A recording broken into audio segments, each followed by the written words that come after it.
Hello, this is Dave. Got another game here for us. This will be a Slav defense, and this will be a game between David Bronstein and Lev Aronin. This was played in Leningrad in 1947. This was the Soviet Union Championship for that year. The ECO code will be D10. I was asked some time ago if I could show a game in which white wins against the Slav defense. I'm going to show a variation that I think is very successful against the Slav. There are some other variations that are also very successful, but today I'm going to just show you this one, and in some future videos I'll show some other variations that are, I believe, are successful against the Slav.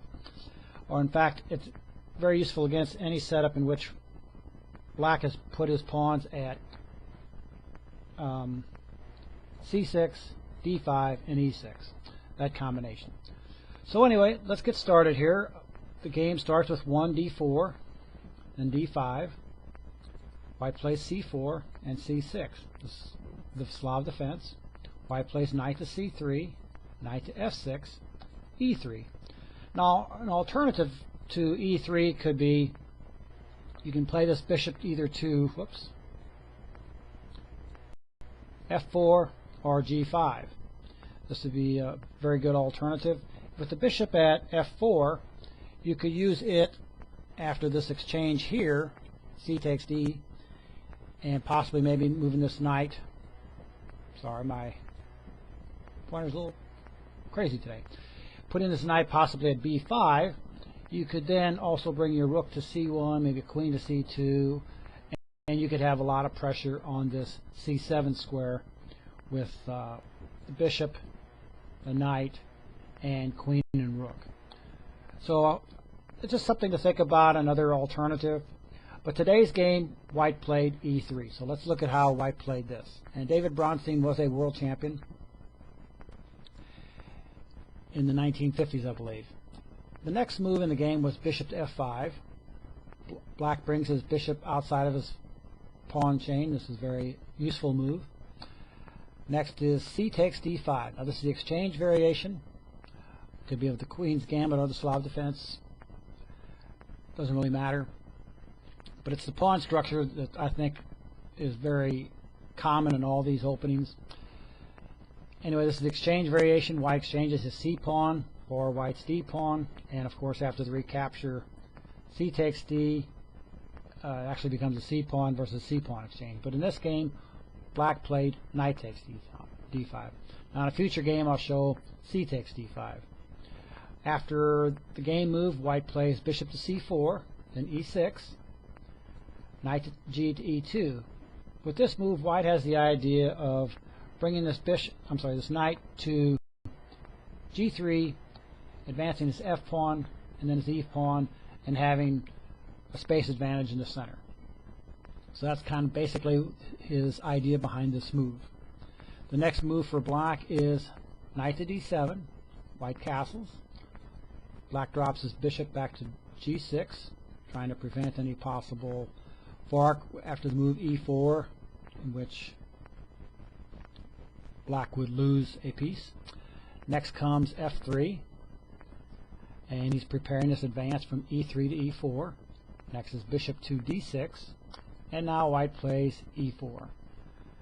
He's advanced his pawns in the center. He's got a nice pawn, strong pawn center here, which will be an advantage to him later in the game. And now black plays knight takes C3. This exchange will cause black some problems later in the game, and I'll point them out to you as the game goes on. White plays B takes C3, retaking the knight. And if you take a look here, white's got a very nice pawn center with his 3 pawns, actually 4 pawns here in the center, very dominating, versus black's pawn at C6, E6, E6, and F7. So you can see that white has a 4 pawn to 3 pawn advantage in the center, and this will come out further as the game goes on. Black plays castle. White now plays knight to G3. Black plays queen to H4, and now F4. Black brings his knight back into play with knight to F6. White plays queen to F3, and black drops his bishop back to C7 to prevent the possible fork of e5, either winning the bishop or the knight, so black drops his bishop back to c7. And now white plays bishop to a3, taking advantage of the bishop now no longer being on d6 and controlling that square, able to control this diagonal from a3 to f8. Black plays rook at f to e8. Okay, at this point, let's take a little pause here. And, both sides have castled, all their pieces are developed, and you can see white has a very strong pawn center, like I pointed out earlier. There's a very nice space advantage in the center, also on the king side. There are two half-open files. There is the B file for white and the D file for black. The biggest difference is that the B pawn can only be defended by a piece, where the D pawn can be defended by a pawn. So with the space advantage and the potential weaknesses, white has a slight advantage here, and it's just a positional advantage. But it gives white a good idea of where he wants to play. He wants to eventually play on the queen side, because that's where he has the best potential of attacking a square or a pawn or a piece that is more difficult to defend. Next move by white is bishop to e2. Black plays h6. This can be a retreat square for the bishop, or it could be an escape square for the king later in the game. White plays rook at a to d1, puts the rook behind the d pawn, possibly after advancing. He could have a passed pawn here on the d file, so that's his reasoning there. Black plays knight to d7, and now white plays e5, and black responds with f5. White plays c4. White chooses not to capture en passant here at e6. He decides to close the center, and now he's going to move his play from the center and king side to the queen side, and he'll be looking at this weak b7 pawn. Next move in the game is knight to b6. Next is rook to b1. The rook moves to the half-open b file. Black continues his defense with rook at a to b8, and now bishop to d6. It's a very strong move. The bishop is very strongly placed in black's position, and at this time black is unable to capture the bishop, because if he did, let's say he plays bishop takes d6 after recapture, and the next move by white would be c5, protecting that pawn. And you can see now that with that recapture of the knight at c3, white was able to bring another pawn towards the center. This would enable him to use a pawn to defend the passed d pawn. So I hope that gives you now a more clear idea why I said earlier that the capture of the knight takes c3, was not possibly the best move for black to play at that time. It actually helped white's position. So let's go back to the game. After the move rook at a to b8, and white put his bishop at d6, black plays queen to d8, bring his queen back to help defend. Next is queen to a3, looking for more pressure on the queen side. Knight to c8. Black wants to add a little more pressure against that bishop at d6. White defends it some more with a pawn, c5. Again, this is why that capture at c3, bringing another pawn to the center, is helpful to white. Next is bishop to f7. White plays rook to b2, possibly planning to double his his rooks on the b file. Queen to d7, rook at f to b1. He does double his rooks, and now they're bearing down together on the b7 pawn. Black is forced to play b6. White plays queen to a4, looking at now at the weakened c6 pawn, because it can only be defended by pieces now since the b6 pawn is moved.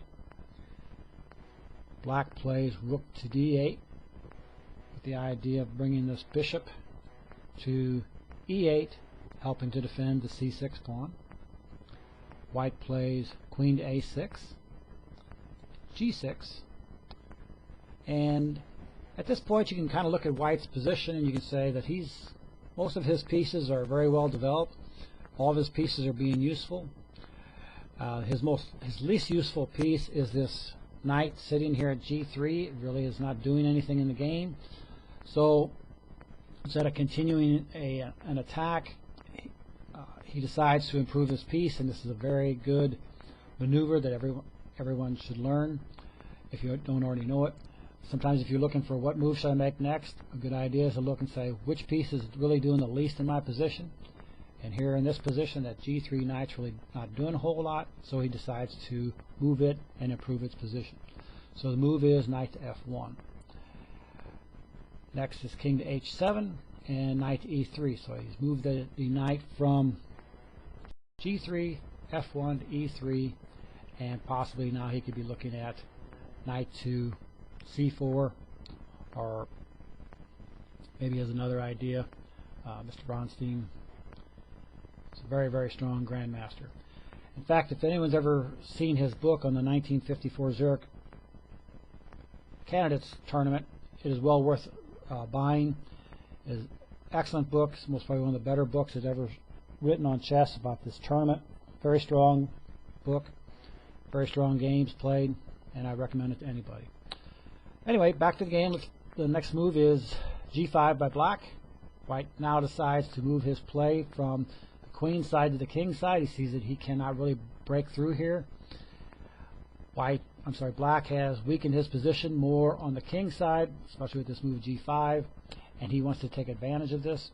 Black has all of his pieces over on the queen side, and you'll also see that it would be very difficult for him, very time consuming for him to move his pieces from the queen side to the king side to defend. So with this in mind, white begins play on the king side. He makes a move rook to f1. Next is rook to g8, king to h1, g takes f4, rook takes f4, rook to g7, bishop to f3, bishop to g6, and now g4. Knight to d6. Black finally decides he wants to get rid of this bishop that's been in the center. It's been a thorn in his side. And white plays c takes d6.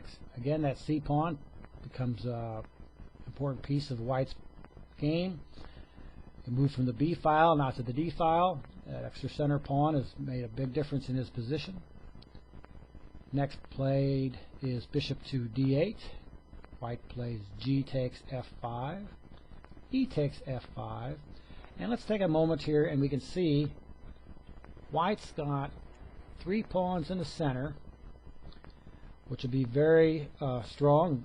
In fact, he's got the d pawn here and the e pawn here are both passed, so they'll be very difficult for black to stop later in the game. And if you look at black's pawns, he's got an isolated pawn here on the h file, the f file, and he's got 3 pawns here on the queen side. If he was able to possibly hold on and somehow stop these center pawns, he would have that advantage of 3 pawns and 1 on the queen side, and that's only provided that he lasts that long to take advantage of his plus there on the queen side.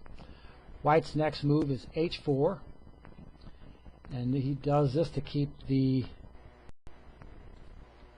black's d8 bishop out of the g5 square. Next move is queen to e8. Now rook to g2. White continues to move his pieces from the queen side to the king side.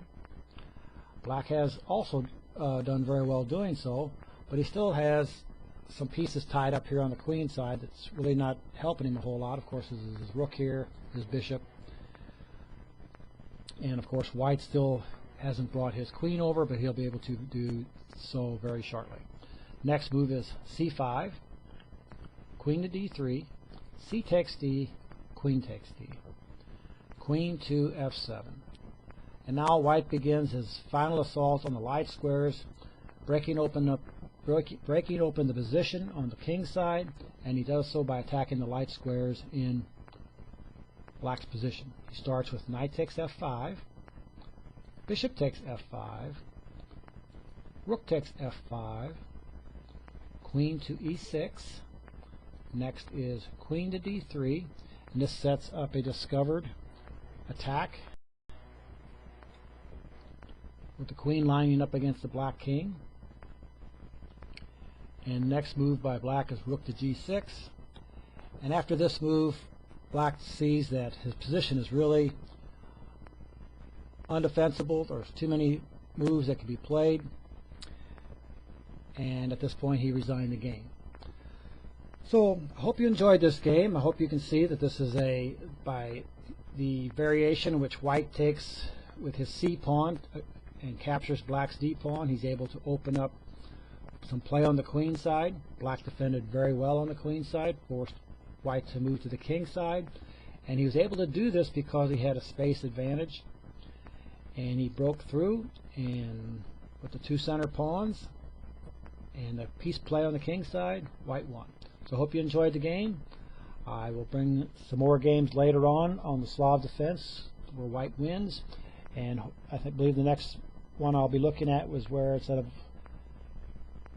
the knight taking a d5, the pawn will take a d5. So thanks again and take care.